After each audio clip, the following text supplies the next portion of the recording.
Para discutir o eixo temático do dia 29 de setembro, a produção de coletivos e cogestão, o 14º Congresso Paulista de Saúde Pública convidou representantes de movimentos sociais e coletivos de diferentes áreas.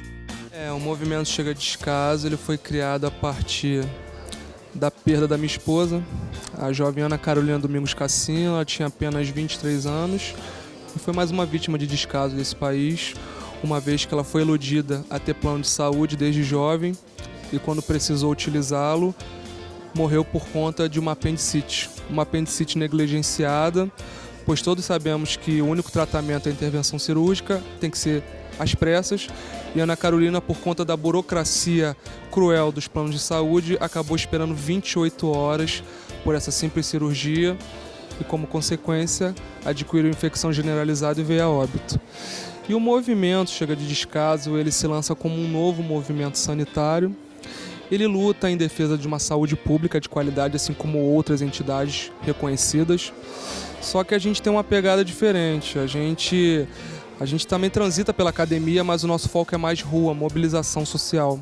A AIDS, o movimento, enfim, toda essa reação comunitária, eles trouxeram ao SUS uma aproximação da questão da saúde pública com direitos humanos, a partir do momento em que a AIDS é proposta pelo movimento social como basicamente uma questão de direitos humanos. Eu acho que também a luta pelos medicamentos, que ao conseguirmos a universalização do acesso aos medicamentos, também foi uma afirmação do princípio de universalidade do SUS. Da mesma maneira que a luta pela inclusão da AIDS no SUS no início dos anos 90 também foi uma contribuição em busca da equidade, como atualmente a questão de pressão para termos uma lei de patentes, por exemplo, que seja mais consonante, em sintonia com a saúde pública, também é uma maneira de reforçar o SUS. A gente enfrentou nos últimos anos, um processo grande de uma explosão de ocupações, não só em São Paulo, mas em várias regiões de todo o país. Essa explosão ela foi motivada principalmente por um aumento da especulação imobiliária nas grandes cidades. A gente está num momento de uma conjuntura bem difícil, um avanço de setores conservadores, direitos que a gente julgava que já estavam consolidados estão sendo retirados, em relação ao SUS especificamente. A gente tem um ataque aí de subfinanciamento que ano que vem ainda vai ser mais importante. Então é importante para a gente garantir esses direitos uma luta conjunta, entender que a luta do sem-teto também é a luta por saúde, também é a luta das mulheres, também é a luta da população negra, para assim a gente conseguir enfrentar com força esse avanço dos setores conservadores na sociedade. O movimento feminista está fazendo 40 anos, o movimento feminista público, digamos assim. Pela primeira vez, em 1975, nós fomos para o espaço público falar de questões que nos diziam respeito, embora ainda a gente falasse de uma forma muito tímida, muito acanhada mesmo. Uma das questões que já foi colocada para nós de início é que este corpo é nosso, nós é que decidimos sobre o nosso próprio corpo. Portanto, logo nós fizemos um diálogo com a saúde. Então a saúde, como é que ela via o nosso corpo? Quer dizer, nós nos deparamos que a igreja manda no nosso corpo, a política, a saúde, a educação, todo mundo decide, a justiça decidem. Essas instituições decidem sobre o nosso corpo e nós, mulheres, nós que temos que decidir. Nós trouxemos corpo e alma para a saúde, Eu acho que isso que é importante. E daí que saiu a política, E nós contribuímos também para o Sistema Único de Saúde. Produzir coletivos e cogestão foi o tema da conferência da socióloga Maria da Glória Gon, da Unicamp. Ela fez uma leitura dos coletivos e dos movimentos sociais, suas diferenças e semelhanças. Os coletivos sempre existiram, mas na realidade, na atualidade, a gente encontra essa terminologia, que não é apenas terminologia, mas é uma forma também de organização muito entre os jovens. Então, eles têm uma forma de organização descentralizada, eles são mais criativos do ponto de vista de engendrar soluções para o dia a dia, do tipo autofinanciamentos e do tipo das temáticas que eles trazem.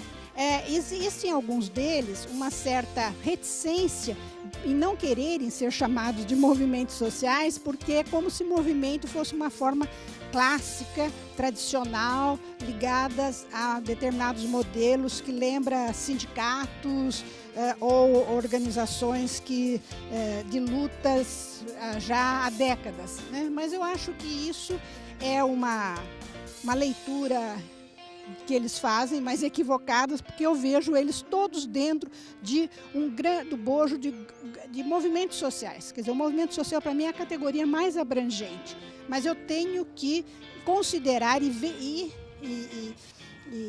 identificar que existe alguns que não querem ser nominados ou classificados como movimentos sociais, mas como coletivos, né? Então isso acho que é importante a gente ter isso presente, né? Como eles se apresentam como uma forma, digamos, moderna do associativismo civil atual, como coletivos. Também a gente tem que pensar esses coletivos para as estruturas institucionalizadas, que não têm sido praticamente lembrados ou são até ignorados a existência desses coletivos. O movimento social tem ocupado cada vez mais espaço nos congressos da APSP, mas por ser uma relação nova, é preciso melhorar o diálogo com eles, como explica Lara Paixão. Bom, esse na verdade é um espaço que tem crescido, né? Tem crescido porque a gente tem pautado, né? Ele está na pauta de discussão da PSP, mas acho que a gente ainda tem que amadurecer muito nessa relação. Acho que já foi um passo bem grande a gente ter conseguido trazer os movimentos para dentro do Congresso de um jeito mais forte, mais intenso. A gente teve alguns painéis com o movimento social, não foi só um, foram 3 painéis com o movimento social. A gente tentou fazer um diálogo entre o movimento social e a academia em alguns outros painéis, mas a gente sabe que isso ainda não é uma questão que está resolvida. A gente precisa amadurecer melhor essa discussão para dentro da PSP, para a gente também aprender a como fazer o diálogo com esses movimentos. A programação cultural trouxe diferentes atividades para o 14º Congresso Paulista de Saúde Pública. Teatro, dança, coral, música e cinema fizeram parte do encontro. Os destaques da terça-feira foram a banda Mucamo, formada por profissionais e usuários dos CAPs AD e do consultório na Rua de Campinas, e o Cine Debate, o renascimento do parto. Na Tenda Paulo Freire, as atividades foram pensadas para dialogar com os eixos temáticos do Congresso, como explica Valdenese Oliveira, coordenadora do espaço. A tenda, então, ela está organicamente, né, programada junto com os eixos do Congresso, né? Além das rodas que estão nesses eixos, a gente também está oferecendo vivências de práticas populares de saúde, né?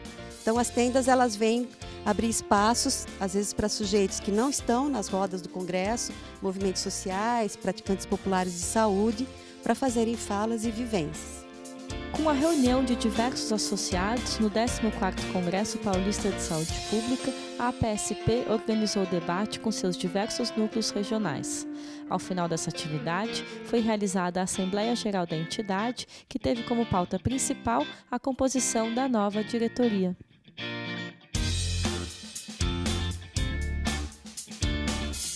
Estou amando o Congresso e o SUS é nosso, não vamos desistir nunca, vamos lutar pelo SUS. Esse evento é importantíssimo para fortalecimento de nós, profissionais da saúde, com a população, do quanto a gente ainda tem que lutar pelo SUS, e não vamos desistir, vamos nos esforçar cada vez mais.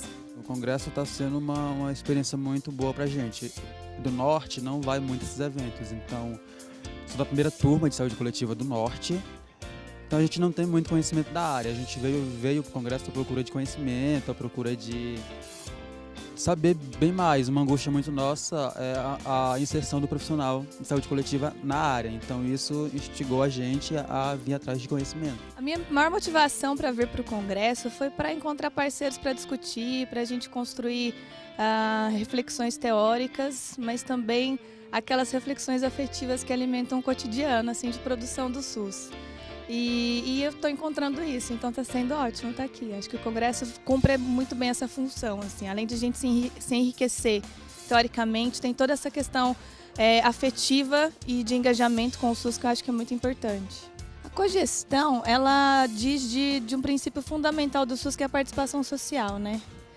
E então, assim, a gente diz que o SUS precisa da participação social para se efetivar, e para ele se efetivar precisa de participação social, né?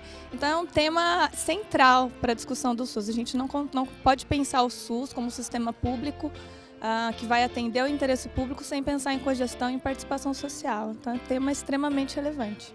Estou achando extraordinário, porque todas as discussões, principalmente as relacionadas à consolidação, à luta pelo SUS, de continuar, todas essas questões de participação popular, ainda mais perante a 15ª Conferência Nacional de Saúde, né? Então, assim, são temáticas super importantes que estão me fazendo crescer bastante.